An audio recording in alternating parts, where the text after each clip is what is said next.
Hola, ¿cómo les va? Vamos a compartir en este espacio una breve clase de introducción al coaching.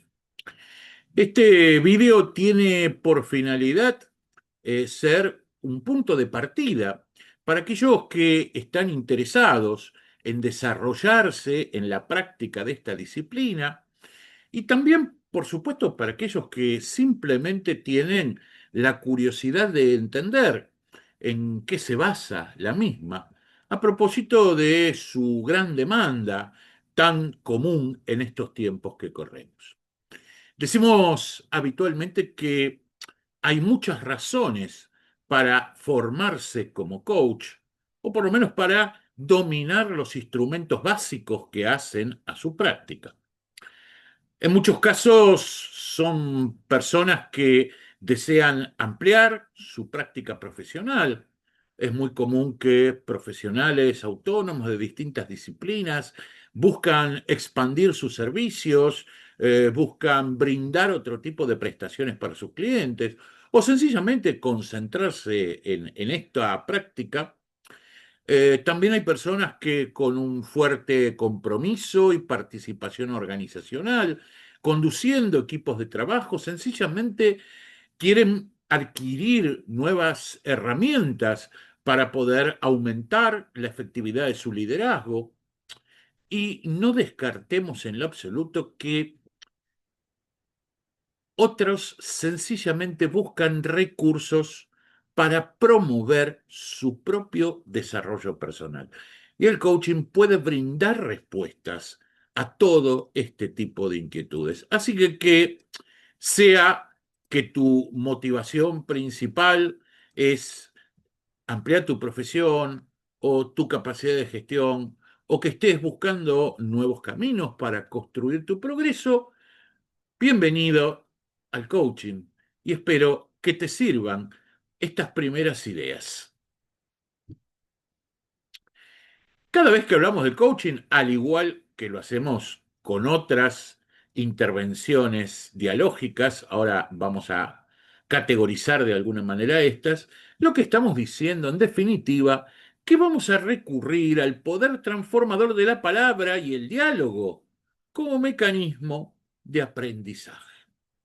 Decimos habitualmente que los seres humanos somos seres lingüísticos, es el lenguaje el que construye nuestro mundo, tanto en términos de cómo percibimos el entorno en el cual nos movemos como en nuestro propio interior. Y es el diálogo, es la conversación, como decimos, el momento en el cual alguien nos ayuda de alguna manera a poder recrear ese proceso de aprendizaje. El coaching no es la única forma de intervenir dialógicamente. Aquí en este cuadro podemos sintetizar en términos de algunas variables muy básicas lo que son los mecanismos más habituales de intervención, entendiendo que si bien todos ellos pueden ser útiles, apuntan a cosas distintas, aunque a veces se confundan. Una cosa es el coaching, otra cosa es el counseling o como habitualmente nos gusta decir la consejería en el idioma español, la consultoría, la mentoría, y cada una de estos formatos se aplican a distintos tipos de situaciones y con distintos modelos o metodologías de trabajo.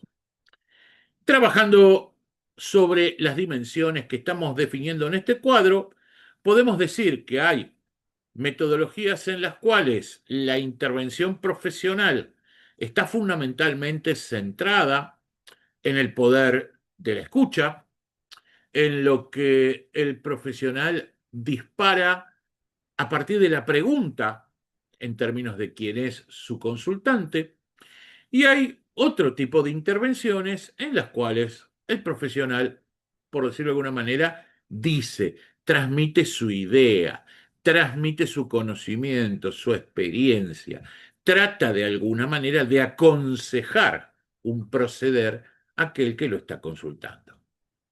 Dentro de las primeras, donde el eje es el poder de la escucha, encontramos el coaching y el counseling. Dentro de las segundas, donde lo más valioso es lo que el profesional puede decir, encontramos la mentoría y la consultoría. También es cierto que hay intervenciones donde su foco principal pasa por descubrir un problema que no está definido, donde básicamente lo primero que tratamos es de entender cuál es el estado complejo por el que atraviesa el consultante, que no le permite siquiera encontrar la raíz de su mal, mientras que hay otras que, clarificado ese problema o esa raíz, se concentran fuertemente en ayudar al consultante a solucionar el mismo. Cuando cruzamos estas dos grandes variables, vemos que el coaching es el tipo de intervención que, basado en el poder profesional de la escucha de quien conduce el proceso, trata de ayudar a que el consultante encuentre sus propias soluciones para encarar aquellos problemas que afronta. Por supuesto que no debemos, y valga esto como una referencia ética irresponsable, ¿sí? Ineludible, que no debemos confundir ninguna de estas prácticas, cualquiera sea el ámbito en el que se dé, con otro tipo de intervenciones terapéuticas vinculadas a la salud mental. Algún pensador contemporáneo hace una diferenciación que yo siempre cito entre lo que es el malestar y el trastorno, ¿no? El malestar es aquel conflicto emocional que nos genera ataduras, que nos genera obstáculos, pero que podemos de alguna manera solucionarlo a partir del aprendizaje y del poder de la reflexión. El trastorno emocional ya tiene otro tipo de consecuencias y requiere, como lo decíamos, de otro tipo de abordajes. Volviendo a las intervenciones dialógicas que tienen como origen esto entonces que llamamos malestar y en particular al coaching, lo que podemos decir que esta práctica que nos convoca, que la utilizábamos entonces en términos de la búsqueda de soluciones a problemas identificados, donde el profesional que guía el proceso va a utilizar el poder de la escucha, en realidad tiene un origen en un viejo concepto de la filosofía clásica griega, que es la mayéutica, ¿sí? Idea que también se asocia a lo que llamamos el método socrático. Por esto, este dibujo que acompaña la imagen, ¿sí? De Don Sócrates. Sócrates utilizaba como mecanismo de formación de sus discípulos esto que llamamos mayéutica, que no es otra cosa que un método, o si lo quisiéramos todavía focalizar más, una técnica que consiste en realizar preguntas a una persona hasta que ésta descubra conceptos que estaban latentes u ocultos en su mente. Sócrates y sus seguidores y todo lo que tiene que ver con la filosofía occidental clásica parten siempre de la premisa de que cada ser humano posee en su interior un potencial inexplorado de desarrollo y que los conceptos centrales que pueden movilizar su vida están dentro suyo y que tiene la capacidad de reconocerlos y utilizarlos a partir de la reflexión. La pregunta de quien conduce el proceso, básicamente apunta a movilizar esa reflexión. Desde ya que no se trata de preguntar por preguntar, ahora vamos a hacer alguna conjetura sobre esto, pero básicamente el coach pregunta. Sócrates, valga la anécdota para completar esto del origen, en algún otro video analizaremos otras fuentes teóricas, conceptuales, que tienen que ver con la práctica, pero Sócrates llamaba así a su método de trabajo en una metáfora con lo que era la profesión de su madre. La profesión de su madre era partera, ¿sí? La propia palabra mayéutica deriva de una expresión que es ayudar el nacimiento o ayudar el alumbramiento. Sócrates decía, cuando trataba de utilizar este modelo analógico, que como su madre no daba a luz sino que ayudaba a dar a luz. Él no enseñaba filosofía, sino que ayudaba a que sus discípulos aprendieran filosofía. Habitualmente el coaching, que por supuesto tiene distintas escuelas y metodologías, y en esto hay que tratar de no ser dogmático, muchas de esas son absolutamente respetables, otras la propia realidad pone a prueba de hasta qué punto son efectivas o no. Todas ellas, si están bien planteadas, arrancan del mismo origen que decíamos, de este origen mayéutico, pero básicamente el coaching trabaja sobre tres dimensiones. Por un lado, aquello que llamamos el dominio emocional y el universo de creencias de la persona. Esto es, en qué medida la persona puede reconocer sus emociones y dominarlas cognitivamente para no ser presa de los impulsos, sobre todo cuando se trata de aquello que llamamos las emociones negativas, y en qué medida también puede reconocer aquellas creencias que forman parte de su modelo mental, que de una u otra manera pueden estarlo limitando en términos del progreso en aquel campo que busca. Un segundo eje de trabajo que habitualmente surge en la tarea de un coach es todo lo que tiene que ver con ayudar a su consultante a mejorar su disciplina y cultivar hábitos personales que sean productivos en torno de los fines que está persiguiendo. Y un tercer factor, un tercer eje, tiene que ver ya con aquello que llamamos la metacognición y los procesos de aprendizaje. Ayudar a la persona la forma en que sus paradigmas están condicionando la forma en la que percibe el entorno que lo rodea, cómo lo decodifica, cómo toma decisiones y en consecuencia qué cosas capitaliza como experiencias significativas de aquello que ha vivido. El buen coach, como decíamos hoy, y esto es algo fundamental que nunca podemos perder de vista en la práctica, no opina, pregunta, no asesora, guía la reflexión, e insisto en esto, no enseña, facilita el aprendizaje. En la práctica, como habitualmente le decimos a nuestros alumnos y a aquellos colaboradores que prestan servicios desde nuestra escuela de coaching, el proceso debe llevarse a cabo a partir de una serie de encuentros individuales que deben ser acotados en el tiempo. Un proceso de coaching bien hecho no debe prolongarse mucho más allá de un puñado de sesiones y trabajar sobre objetivos concretos.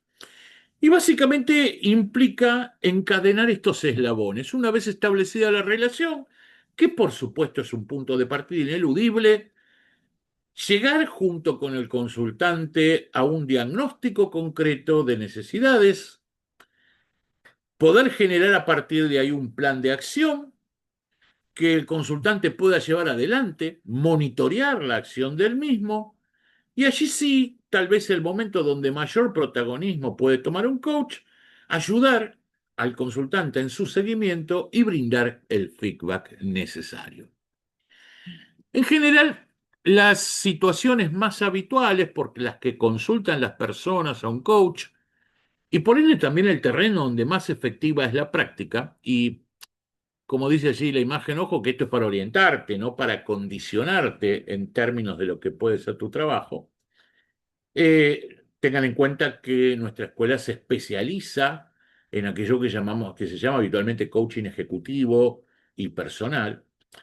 Los factores más comunes y donde más efectiva es la práctica tienen que ver con algunas de las cuestiones de esta lista. Cuando el consultante carece de claridad en las metas que persigue, cuando se encuentra con dificultades para pensar a largo plazo, falta de motivación en alguno de los ámbitos en los cuales se desarrolla. Son muy comunes, por supuesto, en este terreno los casos de insatisfacción laboral o profesional. También el coaching puede operar eficazmente en terrenos donde existen relaciones conflictivas o donde hay pérdidas indeseadas. ya en el terreno del comportamiento, donde hay emociones negativas que habitualmente se descontrolan, o como decíamos hoy, cuestiones que tienen que ver con falta de disciplina personal, dificultades para establecer el equilibrio personal laboral, y también, por supuesto, muchas cuestiones terminan desembocando en cuestiones de baja, aspectos de baja autoestima, en los cuales el coach puede ser un buen sostén para ello. El punto de partida, como decíamos, siempre es un diagnóstico claro. Decimos habitualmente a aquellos coaches que dirigimos, a los alumnos que formamos, que hay una serie de preguntas que son las que en definitiva, de preguntas de base, que ya no a nuestro consultante, sino que debemos hacernos a nosotros mismos para caracterizar el perfil de nuestro consultante y en consecuencia también saber cómo guiarlo, ¿no?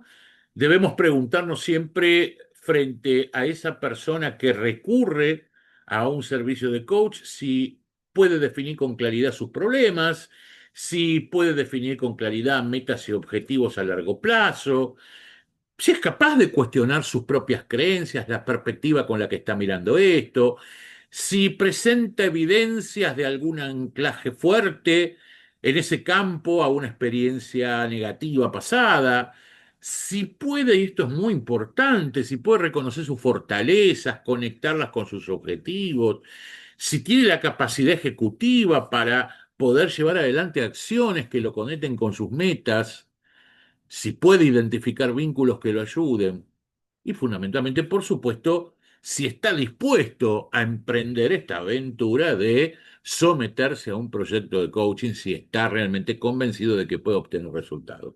Todo esto hace a una suerte de etapa previa, ¿sí? Que nos va a ayudar a conocer luego de una entrevista preliminar que siempre recomendamos hacer, nos va a permitir conocer cuál es la realidad sobre la que vamos a tener que trabajar como coach. Y de qué manera vamos a poder orientar, guiar a nuestro consultante para construir un plan de trabajo que pueda ser conducente a lo largo del tiempo. Nuestro modelo de trabajo, vuelvo a lo que les decía al principio, hay distintas metodologías. Nuestro modelo de trabajo se basa en lo que habitualmente llamamos como el modelo SPP, que es la sigla de estos tres conceptos fundamentales: situacional, proyectivo y proyectivo. ¿Sí? Toda la práctica de un proceso de coaching, desde el diagnóstico, el plan de acción y el monitoreo, debe ser guiado por el coach a partir de estos tres eslabones.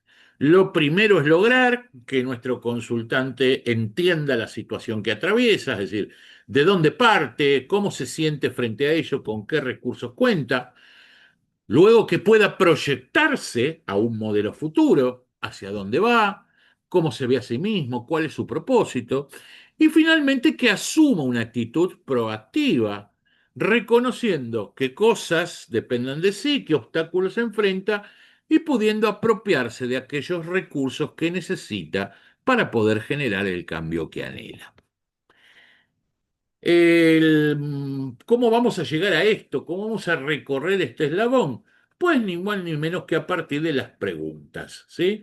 Hay una expresión en el coaching que utilizamos a menudo, que también en otro video la vamos a desarrollar seguramente con mucho mayor detalle, porque es el nudo de la práctica y de las prestaciones que derivan de ella, que es la formulación de preguntas poderosas. Las preguntas poderosas son aquellas que disparan esa fase reflexiva de nuestro consultante. Una pregunta poderosa tiene que ser una pregunta para desarrollar, tiene que ser una pregunta abierta, tiene que ser una pregunta positiva, ¿sí?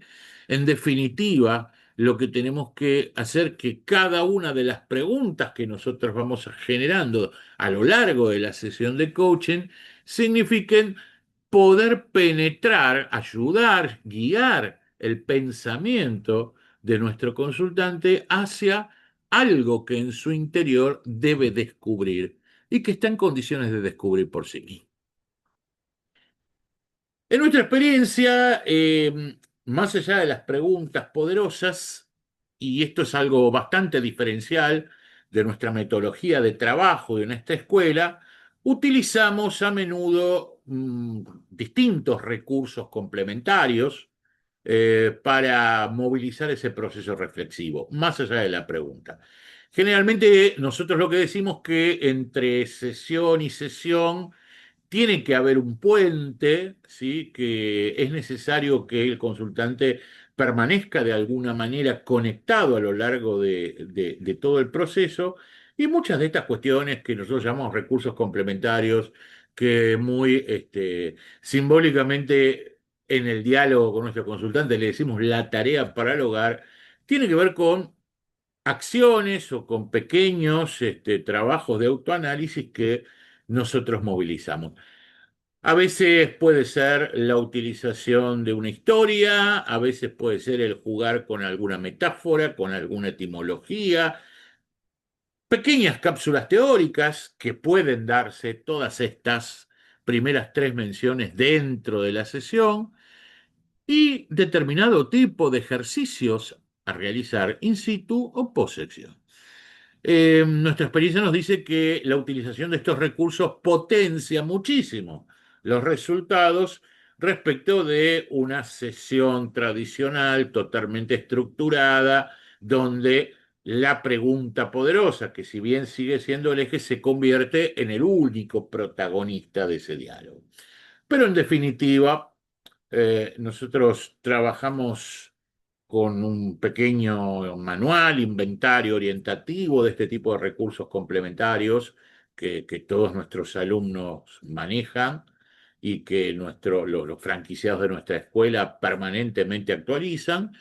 Pero como siempre decimos, el más importante de todo siempre es el que a vos te sirva, siempre es aquel con el cual puedas capitalizar experiencias positivas en tu desempeño como coach. Resumiendo, el coaching es un proceso dialógico. Es un proceso dialógico que pretende generar una transformación por parte de aquel que nos consulta. Y la principal transformación es poder sacar de adentro suyo aquellas creencias que lo limitan y eliminar definitivamente el no puedo hacerlo como sentencia personal que a esa persona la está condicionando y restringiendo en sus logros. Bienvenida la función del coach si puede ayudar a destrabar este tipo de nudos. Bueno, hasta aquí esta clase introductoria que hemos plasmado en este vídeo. Como decíamos al principio, espero que esto te sirva bien para terminar de orientarte en estos primeros pasos que estás dando en tu aprendizaje como coach. Y que también, desde, en términos amplios y más allá de que nunca se te haya cruzado dedicarte a esto o que no pretendas llevarlo a tu equipo ni utilizarlo en vos mismo, también te dé una respuesta a algo de lo cual permanentemente hablamos en todo ámbito social, hoy día, en todo ámbito profesional, laboral, familiar, y de acerca de algo que evidentemente genera muy buenos resultados cuando se entiende lo que significa y, por supuesto, cuando se lleva adelante con profesionalidad. Como siempre decimos en estos espacios, lo más importante es poder seguir profundizando, poder encontrar espacios para dar respuesta a tus inquietudes, fundamentalmente compartir experiencias. Y desde este punto de vista, te dejamos aquí en pantalla este código QR que si lo escaneás, lo levantás, te va a poner en contacto con una mensajería directa a partir de la cual podemos intercambiar todo aquello que creas conveniente para seguir profundizando estas ideas que hemos compartido. Hasta aquí entonces este vídeo, te agradezco que nos hayas acompañado y por supuesto seguimos conversando sobre estas cosas. Chao, hasta pronto.